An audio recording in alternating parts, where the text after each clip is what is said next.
Hello. तो अब अपन पढ़ते हैं नेक्स्ट टॉपिक पढ़ते हैं अपन। स्टार्ट करते हैं। Photo electric effect.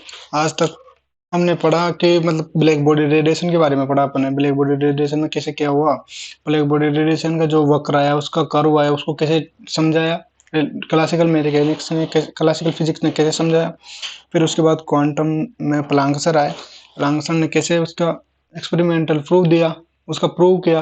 मतलब क्वांटम फिजिक्स से उन्होंने एनर्जी मान के, एनर्जी को डिसकंटिन्यूअस मान के कैसे प्रूव किया, ये सब आ गया उसमें। ठीक है। अब उसके बाद नेक्स्ट घटना आती है फोटो इलेक्ट्रिक इफेक्ट की। फोटो इलेक्ट्रिक इफेक्ट का मतलब होता है प्रकाश। फोटो का मतलब प्रकाश, इलेक्ट्रिक मतलब विद्युत, इफेक्ट मतलब प्रकाश विद्युत प्रभाव। ठीक है, photo electric effect. Photo electric effect का मतलब सिंपल मीनिंग क्या होता है, बिल्कुल सिंपल मीनिंग। कोई धातु है, ठीक है, कोई धातु ले लेते हैं अपन। मान लो कोई धातु है, वैसे धातु पड़ी है, इसके ऊपर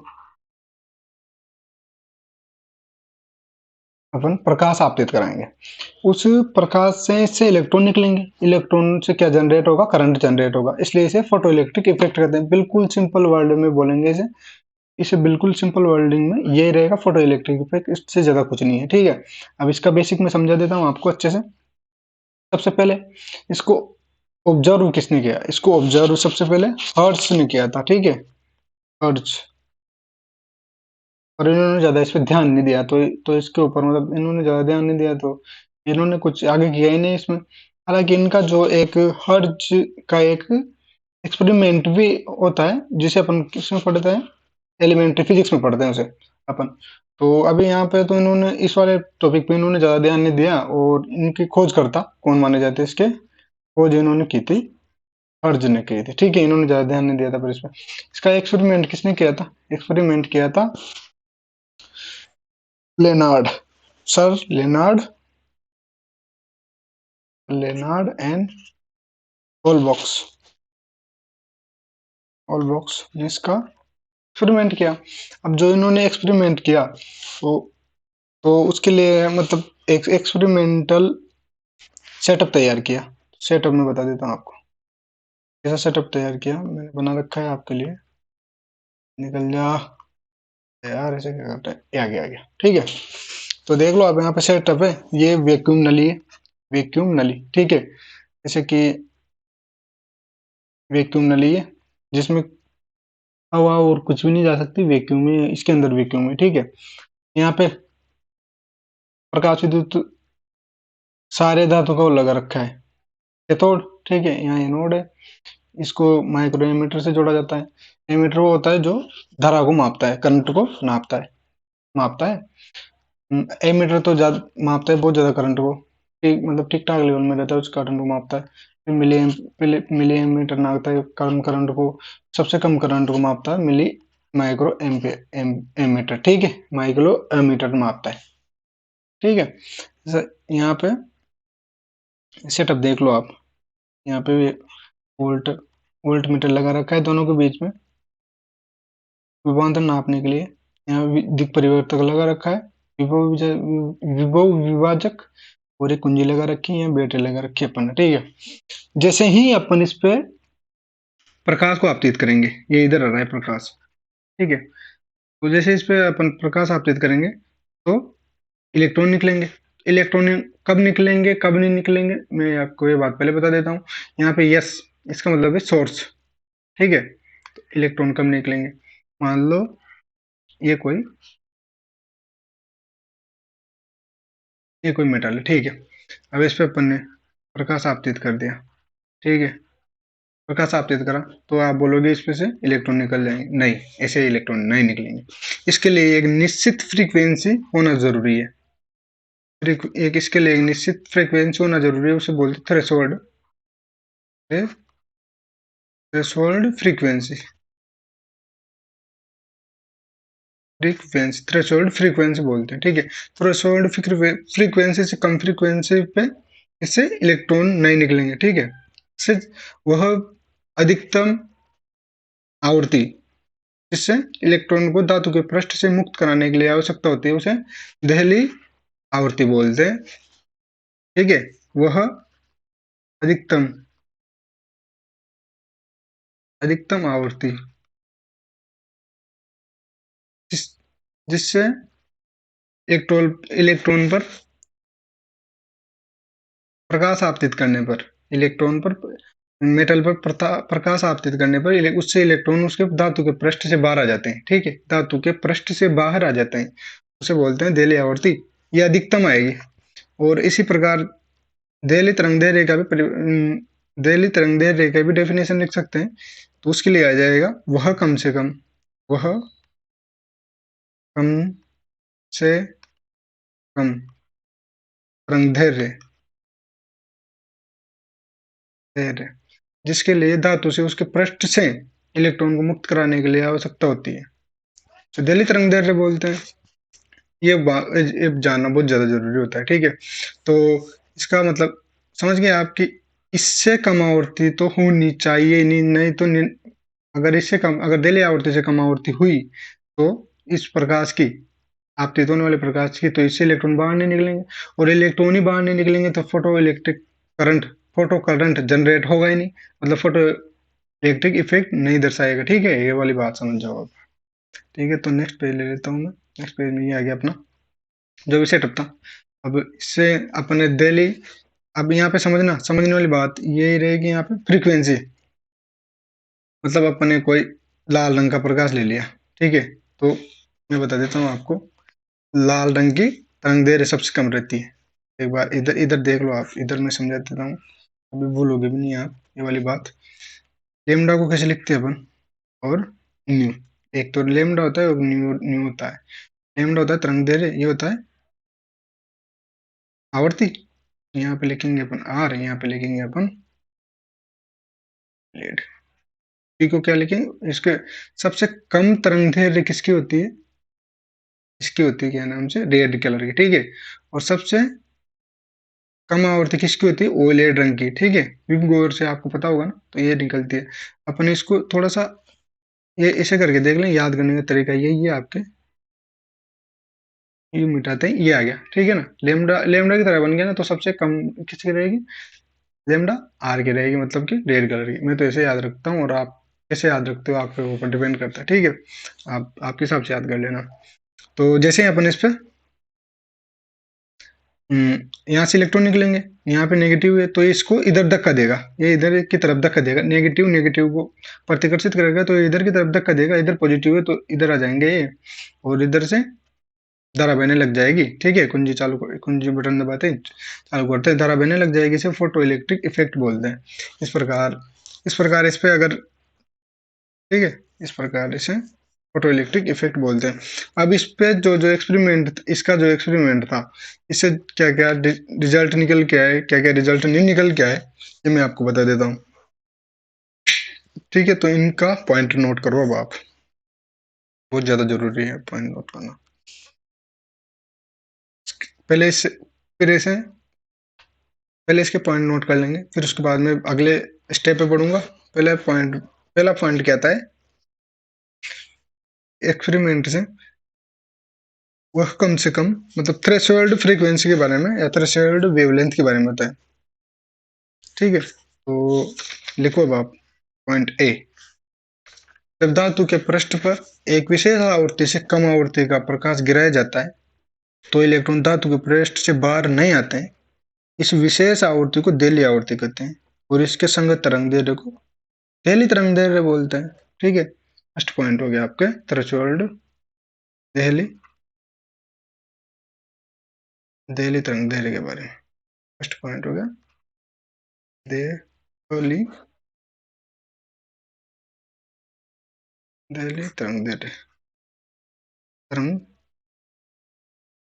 दैर्ध्य के बारे में पहला वाला पॉइंट हो गया। अब इसको सही कर लेना यार आप, है ना। सेकंड पॉइंट लिखेंगे अपन थ्रेशोल्ड फ्रीक्वेंसी के बारे में, मतलब थ्रेशोल्ड फ्रीक्वेंसी थ्रेश, ये तो आ गया, दोनों के दोनों होंगे ना।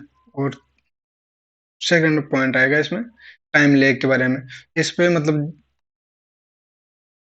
ये धातु रहे, धातु और ये प्रकाश गिरेगा। ठीक है, प्रकाश गिर रहा है मान लेते हैं। तो इससे जो इलेक्ट्रॉन निकलते हैं ना, इसमें कोई मतलब ये प्रक्रम तात्क्षणिक होता है, एकदम एकदम होता है ये वाला प्रक्रम एकदम। एकदम का मतलब जैसे अपन ने फुटबॉल की लात मारी, तो जस्ट फुटबॉल लात देते ही बहुत दूर चली जाएगी, मतलब जितना जोर से आप उसके लात दोगे उतनी जोर से वो उतनी जल्दी दूर भागेगी वो, ठीक है। ऐसा नहीं है कि 2 मिनट बाद भागेगी, 3 मिनट बाद भागेगी, तो इसके लिए नो टाइम लेग, मतलब ये प्रक्रम तात्क्षणिक होता है, नो टाइम लेग, टाइम तात्क्षणिक प्रक्रम, ठीक है। लेग लिख लेना, तात्क्षणिक प्रक्रम, यह प्रक्रम ये तात्क्षणिक प्रक्रम होता है, लेग, टाइम लेग, ठीक है। थर्ड पॉइंट है, इसमें बिल्कुल भी विद टाइम लेग नहीं होता, 10⁻⁸ माइनस का 8 सेकंड का होता है, 10⁻⁻ माइनस का 8 सेकंड का टाइम लेग होता है, इसका कोई डिफरेंस माना नहीं जाता है कि टाइम लेग होता है, मतलब बिल्कुल तात्क्षणिक प्रोग्राम होता है, जिसके इसके एक्सपेरिमेंट से पता चली है ये बात अपन को, ठीक है। थर्ड पॉइंट आएगा अपने पास इसके बारे में, जो रिजल्ट निकल गया है, इंटेंसिटी डायरेक्टली प्रोपोर्शनल, जैसे कि इसकी तीव्रता, तीव्रता directly proportional photo electric current, ठीक है, फोटो इलेक्ट्रिक करंट। तो मैं बताता हूँ आपको, जैसे आपके रेड लाइट है, ठीक है, और एक अलग अलग कलर, येलो कलर की लाइट है, एक ब्लू कलर की लाइट है, तो अपन इसकी इंटेंसिटी कैसे बढ़ाएंगे, ठीक है, फ्रीक्वेंसी अलग अलग रहेगी, सही सभी की, रेड की फ्रीक्वेंसी अलग रहेगी, ब्लू की अलग रहेगी, वोयलेट की अलग रहेगी, येलो की अलग रहेगी, ठीक है, इनके सबकी अलग अलग रहेगी। अगर इस पे इंटेंसिटी बढ़ाने का एक तरीका रहता है, जैसे कि आपके घर में बल्ब लगा रखा है ना, लगा रखा है आपने 500 वोट का छोटा वाला बल्ब, 5 वोट का, और एक लगाओ आप 50 वोट का, तो इंटेंसिटी किसकी ज्यादा रहेगी, 50 वोट वाले की ज्यादा रहेगी 5 वोट से, ठीक है, 5 वोट वाले से 50 वोट वाले की ज्यादा रहेगी। इंटेंसिटी बढ़ाने का तरीका तो ये रहा। और जब आपको इसकी फ्रीक्वेंसी चेंज करनी हो तो आपको कलर चेंज करना पड़ेगा। यहाँ से ये ग्लास रहता है, फिल्टर रहता है ना, फिल्टर, ये फिल्टर में ग्लास रखने में आ जाता है। जैसे आपको येलो कलर का ग्लास रखना है तो उसकी फ्रीक्वेंसी अलग होगी, मतलब उसकी आवृत्ति अलग होगी। और आपने रेड कलर का रखा तो उस रेड कलर का ग्लास रखा है यहाँ पे, तो उसकी आवृत्ति अलग हो जाएगी प्रकाश की। और आपको बताइए कि इंटेंसिटी कैसे बढ़ानी है, ठीक है, इंटेंसिटी बढ़ा दोगे आप इसको ज्यादा करके, बहुत ज्यादा प्रकाश आ जाएगा, इंटेंसिटी बढ़ते बढ़ते ही बहुत ज्यादा प्रकाश आते हैं, यहाँ से बहुत ज्यादा इलेक्ट्रॉन निकलने लगेंगे, इसलिए इसलिए डायरेक्टली प्रोपोर्शनल होता है फोटो करंट के, ठीक है, फोटो करंट के, प्रकाश विद्युत धारा के धारा के डायरेक्टली प्रोपोर्शनल होता है, ठीक है। समझ गए, ये बात समझ में आ गई। अब पॉइंट लिखेंगे अपन इसके लिए अपन को ये बना लेते हो, फोकर बना लो इसके लिए, आएगा बढ़ता प्रकाश विद्युत धारा के बीच में, यहाँ प्रकाश प्रकाश विद्युत धारा, इन दोनों के बीच में जो कराएगा बिल्कुल स्ट्रेट लाइन, ठीक है, ये बिल्कुल स्ट्रेट लाइन कर्व आएगा। फिर इसके बाद पॉइंट आएगा अपने पास, पांचवा पॉइंट, पांचवा पॉइंट आएगा फोटो इलेक्ट्रॉनों की गतिज ऊर्जा इस पर निर्भर करती है, इसकी आवर्ती पर निर्भर करती है। E is equal to n h nu, आ गया ना प्लांक का नियम, प्लांक सर ने इससे बताया था। तो फोटो इलेक्ट्रॉनों की गतिज ऊर्जा डायरेक्टली प्रोपोर्शनल आवर्ती की, ठीक है, आवर्ती पर डिपेंड करेगी। फिर पॉइंट सिक्स पॉइंट लिखते हैं अपन। 6 पॉइंट कौन सा आएगा आपके, स्टॉपिंग पोटेंशियल का, मैं आपको उस पर ले देता हूँ डायग्राम पे।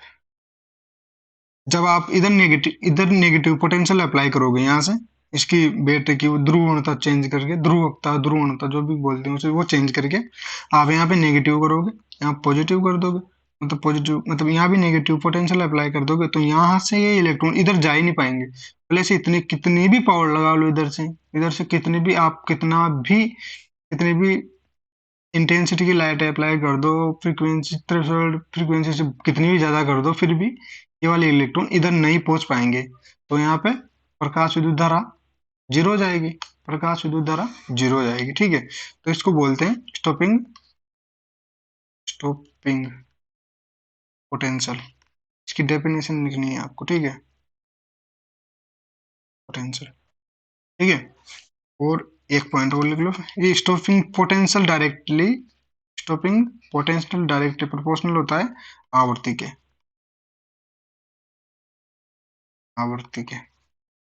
ना कि इंटेंसिटी। तीव्रता से कोई भी लेना देना नहीं रहता इसका। स्टॉपिंग पोटेंशियल डायरेक्टली प्रोपोर्शनल होता है आवर्ती के। बहुत ज्यादा इंपॉर्टेंट बात है ये, बहुत सी बार जेएम के क्वेश्चन में भी आ चुका है, जेएम में भी आया हुआ है क्वेश्चन, डीयूबीएच वगैरह तो पूछते रहती है इन क्वेश्चन को, पर ये वाला बहुत ज्यादा जरूरी है। ठीक है, तो आपको सबसे पहले मैं लिखवा देता हूँ, इसका मतलब कर्व बना के बता देता हूँ, स्टॉपिंग पोटेंशियल और इसके बीच में पोटेंशियल और धारा के बीच में कर्व बना देता हूँ। नेक्स्ट पेज आ जा, नेक्स्ट पेज। ड्राइंग इतनी गंदी बनती है यार,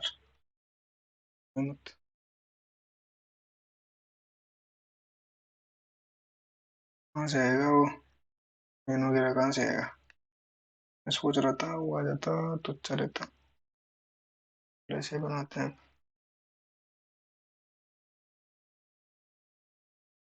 इधर भी रहेगा, इधर आई रहेगा, डार्क हो रहा है यार, क्या हो रहा है? आप वीडियो देखो ना तब स्पीड बढ़ा लिया करो, 1.5 कर लिया करो, थोड़ा मेरी स्पीड क्या है, कम है यार। हिसाब से आप अपने हिसाब से कौन सी फ्रीक्वेंसी मैच करती है आपको मेरी फिर फ्रीक्वेंसी से, उस हिसाब से आप वीडियो का स्पीड बढ़ा लिया करो, तो आपके लिए अच्छा रहेगा, आपको मतलब दिक्कत नहीं आएगी कुछ भी। ठीक है, यहाँ से माइनस में जा रहा है ये, समझाऊंगा अभी आपको इसको। माइनस का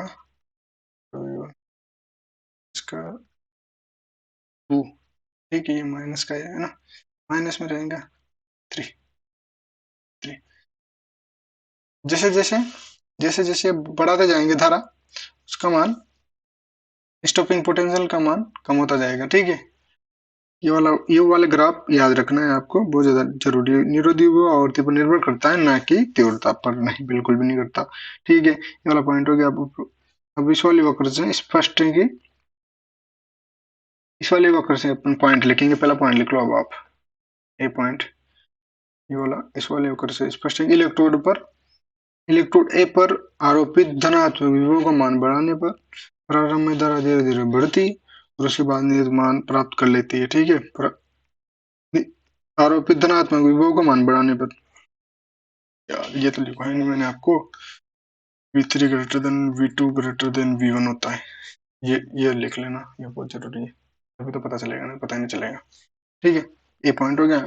ए पर आरोपित वोल्टता शून्य, अल्प ऋणात्मक करने पर भी धारा का मान शून्य नहीं हो जाता। ठीक है, इस पर आरोपित वोल्टता नेगेटिव करने पर भी धारा का मान नेगेटिव जीरो नहीं हो रहा, इसका मान फिर भी कुछ ना कुछ रहता ही है। ठीक है, ए पर आरोपित, बता देता हूँ आपको, कहाँ गया वो फोटो डायग्राम, कहाँ गया? ए पर नेगेटिव करने पर भी धारा का मान जीरो नहीं रहता, इसमें इलेक्ट्रॉन रहेंगे ना, जो तो रहेंगे ऐसे, वो तो कहाँ भी नहीं जा सकते। ठीक है,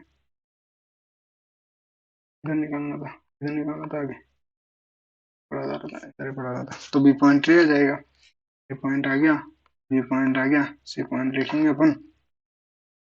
ए पर आरोपित ऋणात्मक विभव को बढ़ाने पर धारा निरंतर घटती है।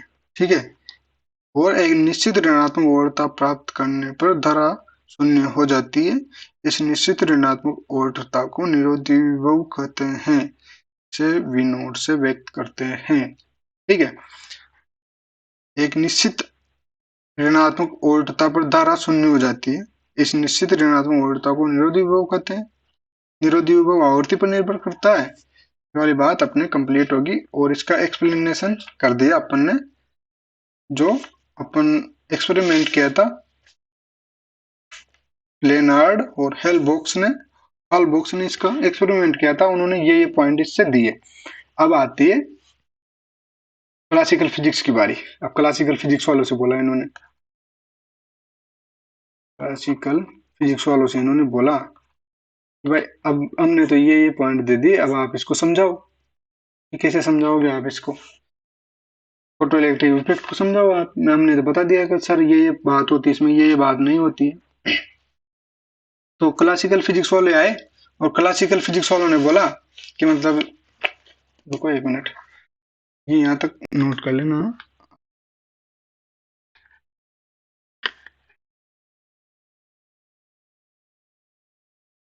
हेलो, ठीक है, तक यहाँ तक यहाँ तक लिख लिया होगा आपने, ठीक है।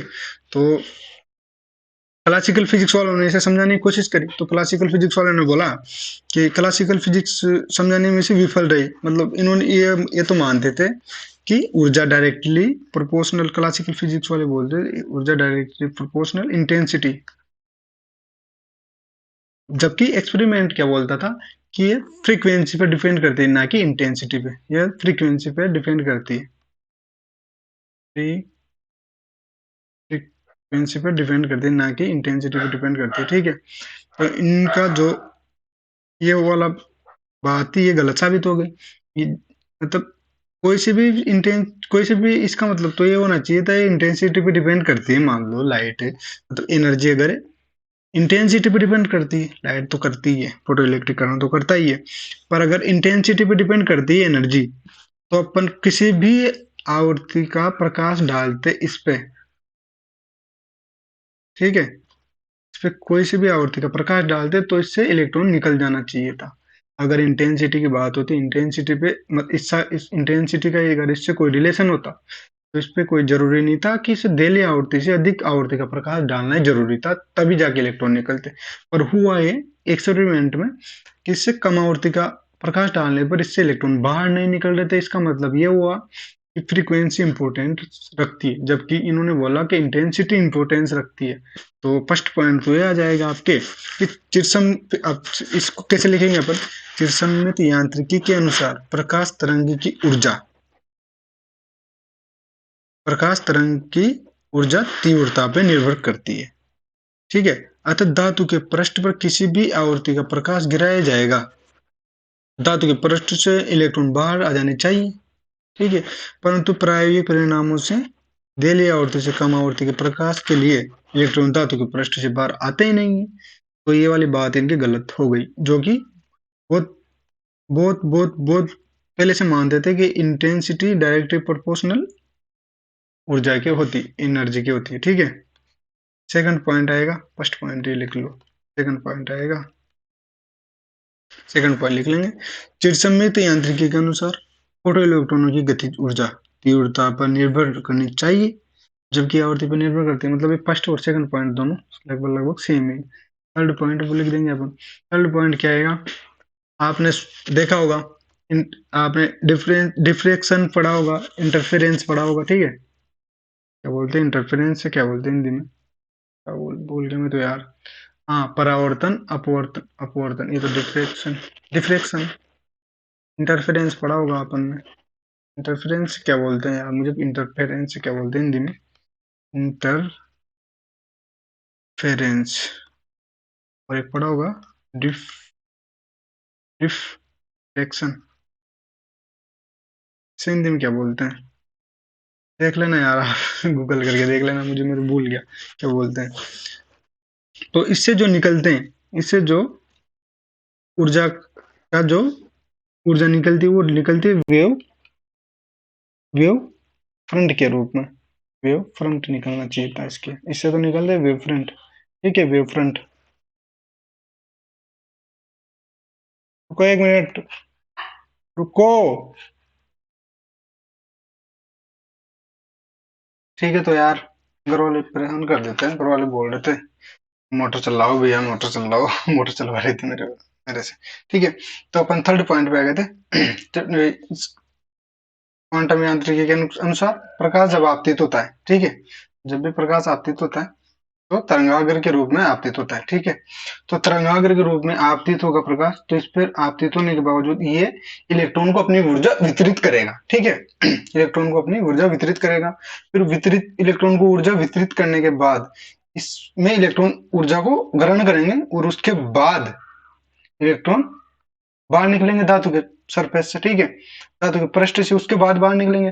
तो इसका मतलब है कि इसमें टाइम तो लगेगा, मतलब 10⁻⁻8 सेकंड तो नहीं लगेगा, इसमें बहुत ज्यादा टाइम लगेगा, इसमें टाइम लेग आएगा, मतलब टाइम लेग आना चाहिए, है ना। तो इसमें कुछ कुछ ना कुछ टाइम लगेगा, जबकि अपन ने यहाँ पे देखा एक्सपेरिमेंट में, क्योंकि कि इसमें टाइम लेग नहीं होता, क्योंकि इसमें बिल्कुल भी टाइम नहीं लगता, जस्ट होता ही ये वाला प्रोग्राम जस्ट होता ही है, मतलब इसमें जैसे प्रकाश डाला वैसे ही इलेक्ट्रॉन बाहर निकल के आ गया।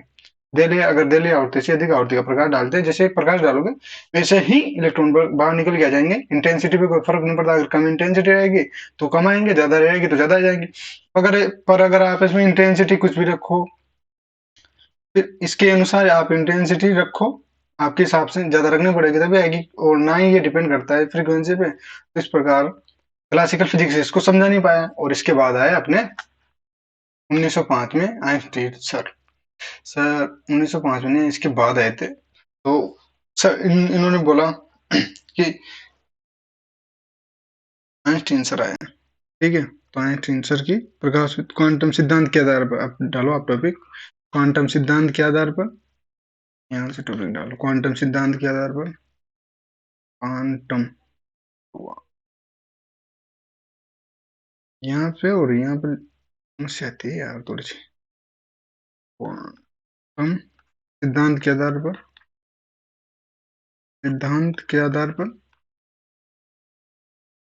पर प्रकाश विद्युत प्रभाव की व्याख्या, प्रकाश विद्युत प्रभाव की व्याख्या,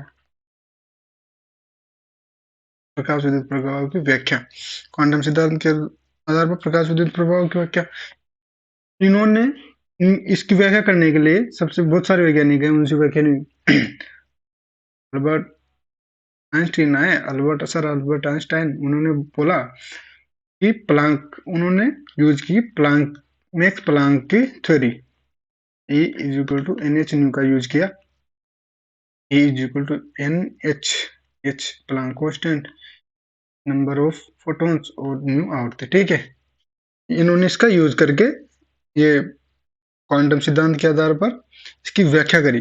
अब ये वाला टॉपिक अपन नेक्स्ट वीडियो में पढ़ेंगे, क्योंकि वीडियो थोड़ा ज्यादा लंबा रह जाता है ना, तो फिर बच्चों के लिए बोरिंग होता है यार, वो फिर बच्चे बोलेंगे सर इतने बड़े बड़े वीडियो मत बनाया करो। तो अपन ये वाला नेक्स्ट वीडियो में पढ़ेंगे, ठीक है, नेक्स्ट लेक्चर में पढ़ेंगे, ठीक है। तो चैनल को शेयर करना है यार, ठीक है, अपने जो भी कॉलेज हो, जैसे कि झालावाड़ कॉलेज वाले, बारां कॉलेज वाले, ठीक है, बारह बारह वाले रहेंगे, झालावाड़ वाले रहेंगे, झालावाड़ के बॉयज कॉलेज, गर्ल्स कॉलेज, बारह के भी बॉयज गर्ल्स दोनों में, और कोटा वाले कोटा कॉलेज वाले, यूनिवर्सिटी वाले, कॉलेज वाले, प्लीज शेयर करना, सब्सक्राइब कर लेना यार, सब्सक्राइब कर लेना, ठीक है, सब्सक्राइब कर लेना।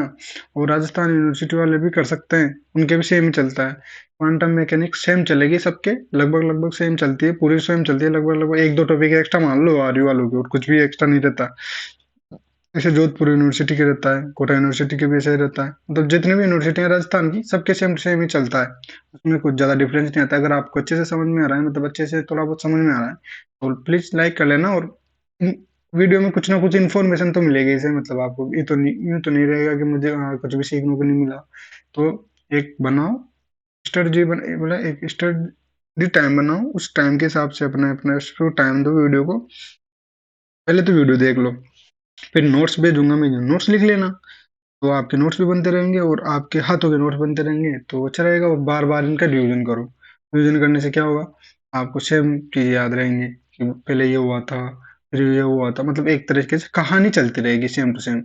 और पेपर के टाइम पे मैं आपको लास्ट ईयर के क्वेश्चन बता दूंगा, इंपॉर्टेंट वो कर लेना, आपका आराम से उसमें से 80% से 85% के बीच में उसमें से क्वेश्चन आ जाएंगे, और बाकी आप जितनी मेहनत करते हो उस हिसाब से आपके नंबर आएंगे, ठीक है। तो फिर अपन नेक्स्ट वीडियो में करेंगे, तो प्लीज यार सब्सक्राइब करके शेयर कर देना यार, और बेल आइकन का प्रेस कर लेना, आपको पता नहीं हो तो वहाँ पे रेड बटन आता है, उसे सब्सक्राइब करके घंटी का बटन आता है, उस पर ऑल पे क्लिक कर लेना, तो जितने भी नोटिफिकेशन आएगी, जितने भी वीडियो डलेंगे इस पे, वो आपके पास वीडियो आते रहेंगे। तो प्लीज, थैंक यू।